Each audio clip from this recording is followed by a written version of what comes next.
bikin malu umat Islam sih, karena bakal dicap intoleran. Di Sukabumi, di Cidahu, kemarin terjadi penggerudukan retreat yang dilakukan oleh umat Kristen.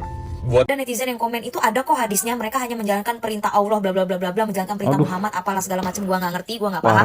Cuman setelah gua cari tahu dan segala. Assalamualaikum warahmatullahi wabarakatuh. Halo semuanya, apa kabar? Mudah-mudahan kalian semua selalu sehat dan selalu bahagia.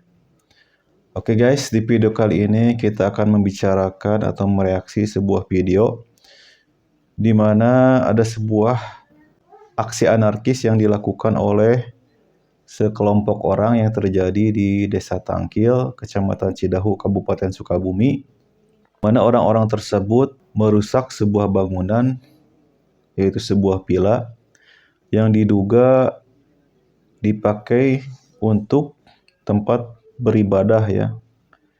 Nah, di video tersebut mereka merusak bangunan tersebut dengan cara menghancurkan kacanya, merusak gerbangnya, dan merusak mobil-mobil jamaah yang ada di villa tersebut. Seperti apa videonya? Mari kita gaskan videonya.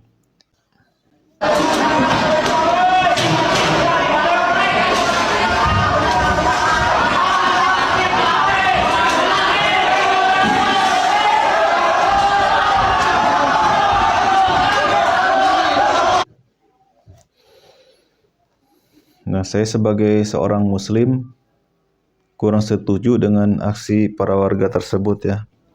Ini sangat memalukan sekali.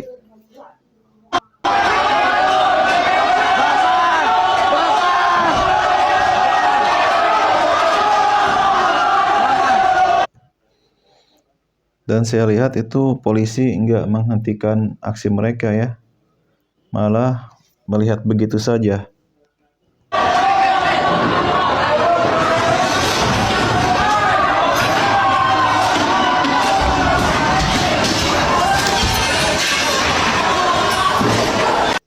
Selang beberapa hari, pemilik rumah tersebut melapor kepada Kang Deddy Mulyadi agar masalahnya diselesaikan dan diluruskan ya dengan warga atau dengan sekelompok orang tersebut.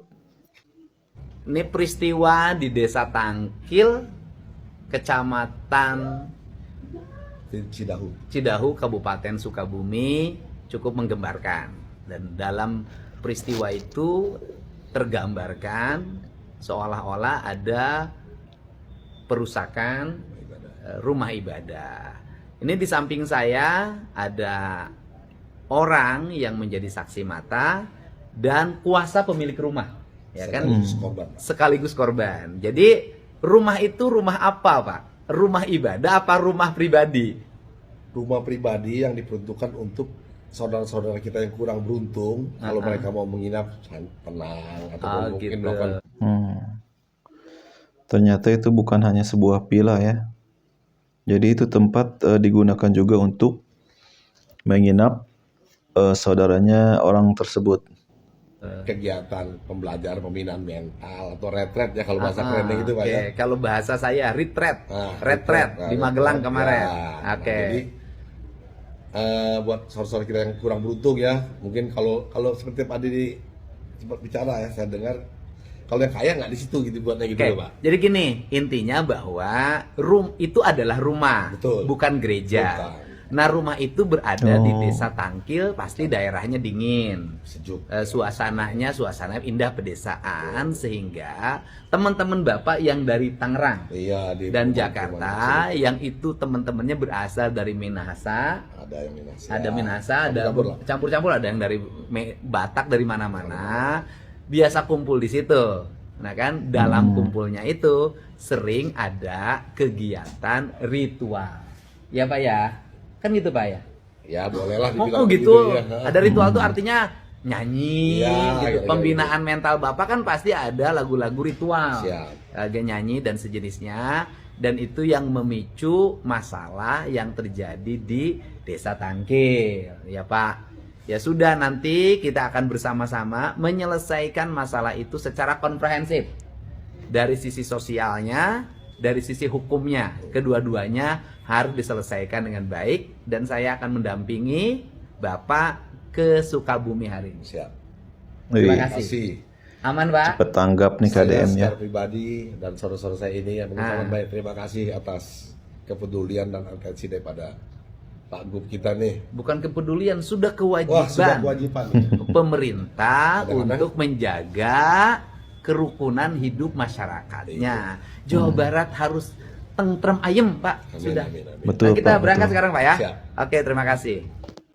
Akur kan dengan Nah, ini tetangga. dia nih KDM sudah ada di lokasinya ya. Ini akar ini siapa? Desa. Dengan tetangganya akur biasa. Terus kenapa sekarang rame? Oh.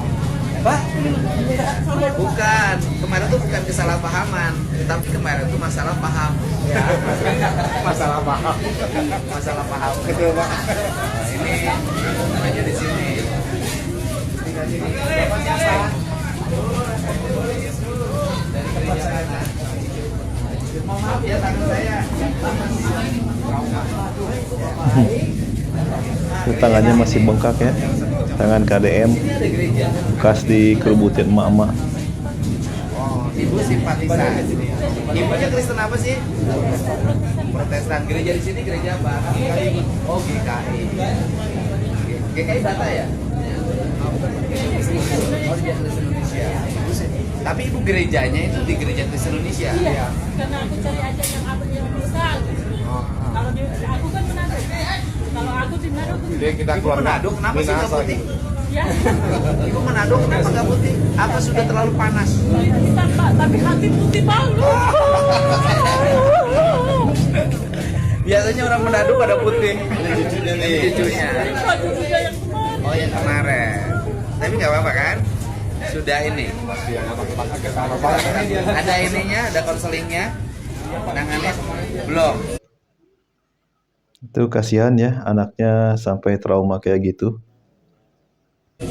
Psikolog anaknya belum. Nanti dibantu sore ini. Ini. Ya. Gitu.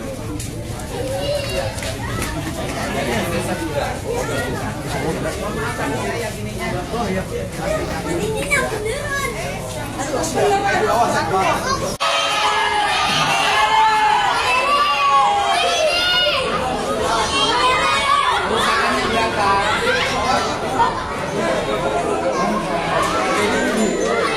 Berapa?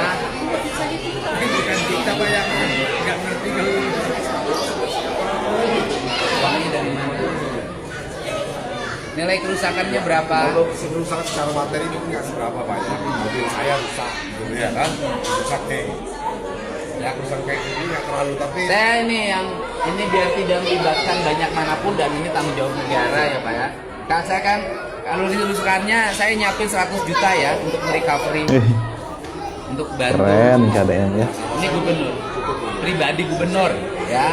Saya nanti dari siapin uang rekeningnya, saya pribadinya. transfer 100 juta untuk perbaikan seluruh kerusakan yang ada di sini, ya kan? Kalau recovery sosial kan ibu dengan warga kan baik, selama ini nggak ada masalah kan.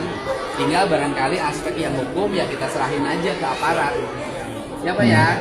Ya, ke aparat ke jajaran Polres, tindak lanjut hukumnya kita serahkan sepenuhnya dan semua pihak bersikap objektif. Kalau saya gitu Bu.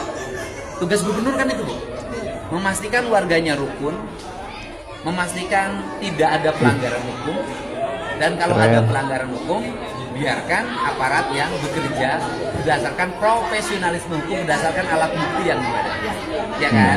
Pak Kapolsek itu kan ya Pak, ya kan? Kemudian yang berikutnya adalah kerugian warga tidak boleh membebani warga, maka kerusakannya saya ganti, saya siapin 100 juta untuk memperbaiki. Tapi yang berikutnya saya memberikan saran ke depan agar bangunannya disesuaikan dengan konstruksi lingkungan, karena saya pencinta alam. Nah, kita ini kalau bertuhan pasti selaras dengan alamnya. Kayak saluran air tidak boleh ditutup, tidak boleh mengganggu. Itu saya bersikap itu pada siapapun objektif. Jadi fungsi saya di situ ingin mengembalikan, menyelaraskan alam di Jawa Barat, mengembalikan keharmonian masyarakat untuk menghormati perbedaan. Yang ketiga, melakukan penegakan hukum. Yang bertugas menegakkan hukumnya dari polisi. Cukup kan? Selesai ya. Gitu. Yang penting kan kalau warga udah nggak ada masalah kan. Kalau anak di sini dan kemudian dia sekolah buat ibu juga di sini. Kan saya kerja sama baraknya berkaitan dengan para psikolog atau para pelaku yang sedang dibawa ke ranah hukum, ya hukum berpihak bekerja secara objektif berdasarkan kaidah alat bukti dan tidak akan intervensi. Urusan hukum saya serahkan sepenuhnya perasaan pendapat. 100 juta itu dari pribadi atau dari saya. Pribadi ya.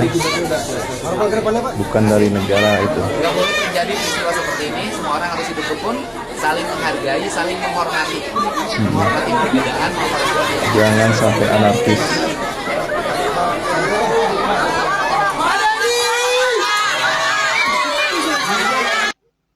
Nah, sekarang kita lihat tanggapan dari para netizen tentang kejadian tersebut. Ini lumayan bikin malu umat Islam sih, karena bakal dicap Bener, Bang. intoleran. Di Sukabumi, di Cidahu, kemarin terjadi penggerudugan retreat yang dilakukan oleh umat Kristen. Buat yang nggak tahu retreat itu apa, retreat ini emang rutinitas ibadah ya kerohanian yang sering dilakukan oleh umat Kristen, yang memang itu tidak dilakukan di gereja. Kalau di Islam itu mungkin yasinan, terus kenduri mungkin kalau di daerah Jogja sana, terus tasakuran, macam-macam lah. Kalau kapasitasnya puluhan orang, kita lumrah izin sama RT RW. Tapi kalau dia udah tablik akbar, izin sama pemerintah setempat, ya kecamatan, bupati, macam-macam lah. Nah, yang membuat warga tersulut emosinya itu karena ini tidak menguntungi izin, sudah 3 kali dilakukan, bukan rutin ya, 3 kali dilakukan, dan tidak izin dengan RT RW setempat, serta menyertakan simbol-simbol kekristenan ya. Dan perlu kalian tahu, ini bukan rumah ibadah, ini adalah rumah singgah yang dijadikan retreat. Retreat itu sifatnya sementara, sama lah kayak kita di Islam. Ini hal yang bikin umat Islam akan dicap sebagai umat yang intoleran. Itu. Dan gue nggak menyalahkan itu. Kenapa nggak duduk bareng? Kalau andai kata masyarakat setempat itu duduk negur pemilik acara tersebut untuk diskusi, tanya kenapa tidak izin, ya, kenapa nggak ngomong dulu sama RTW setempat, mungkin mereka yang akan malu. Tapi kalau yang terjadi seperti ini, umat Islam dan khususnya mereka yang akan malu. Terbukti meminta jangan sampai lanjut ke proses hukum, dan diharapkan diselesaikan dengan cara musyawarah mufakat. Dari klarifikasi mereka berharap tidak dilaporkan secara hukum ke polisi. Mereka akan mengganti rugi, memperbaiki itu, dan mereka berjanji tidak akan terulang lagi masalah tersebut. Itu klarifikasi yang membuktikan kalau mereka tuh sebenarnya sekarang malu. Tolonglah, ya, jangan apa-apa ribut, duduk bareng. Benar. Itu lebih harmonis. Ya, emang benar ya. Orang itu pertama dilihat dari Islam itu bukan ajarannya ya, tapi sikap dari para pemeluknya. Oleh karena itu, kita sebagai muslim seharusnya bersikap ramah ya, musyawarah dulu, jangan sampai anarkis seperti orang-orang itu. Kasus Villa Cidahu di Sukabumi dirusak karena diduga tidak berizin, warga membubarkan retret secara paksa. Salam APBN, ambil positif, buang negatif, tonton videonya sampai habis. Gue tahu banget pasti hal ini udah nongol, udah muncul di FYP kalian, tapi biarin kali ini gue yang ikutan bersuara. Anarkis, egois, main hakim sendiri, itu yang bisa gue definisiin. Itu warga cuman menduga-duga aja, padahal itu villa pribadi yang lagi mengadakan retret untuk anak liburan sekolah yang isinya anak-anak dan para remaja. Jadi villa itu bukan rumah ibadah, itu adalah villa properti pribadi. Mungkin kalau diibarat katain, misalkan gue pribadi punya villa, terus teman-teman gue lagi nginep di rumah, lagi nginep di villa gue gitu, terus tiba-tiba gue bikin puji-pujian, memuji Tuhan Yesus, terus tiba-tiba dilemparin batu, digerebek, dikira rumah ibadah, terus dibubarin secara paksa. Kenapa sih harus kayak gitu? Kenapa sih harus main hakim sendiri? Kenapa harus seperti itu? Kalian itu mau jadi apa sih? Mau jadi pahlawan apa sih? Indonesia itu menganut 6 agama atau hanya 1 agama sih? Kalian mau jadi teladan untuk siapa? Ngehancurin properti, ngehancurin villa, ngelemparin batu, ngerusakin kaca, ngerusakin mobil. Kalian tuh mau jadi apa sih? Mau biar apa sih? Biar kelihatan apa sih? Sampai katanya ada netizen yang komen itu ada kok hadisnya, mereka hanya menjalankan perintah Allah bla bla bla bla bla, menjalankan perintah Muhammad apalah segala macam, gua nggak ngerti, gua nggak paham.